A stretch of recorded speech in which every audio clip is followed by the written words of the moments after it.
Hello everyone! Gusto ko lang po i-share sa inyo kung paano magluto ng well done at medium beef steak.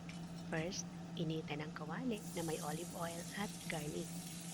Hintayin lumabas ang aroma ng garlic bago ilagay ang beef. Maglalagay rin ako ng 2 stalks of rosemary para lalong mas masarap at hindi balansa ang beef. Babalik na rin ko na ang isa dahil medium lang ito. I-rub ng butter para mas tender at juicy. And after a minute, baliktarin na rin ang isa. Siyempre, well done ito, kaya longer ang cooking time. Ang medium beef, 4 minutes ko lang niluto. At napaka-perfect nito. I-serve natin with baked sliced potatoes, broccoli, and gravy. So guys, kain na! Please like and share. Thank you for watching.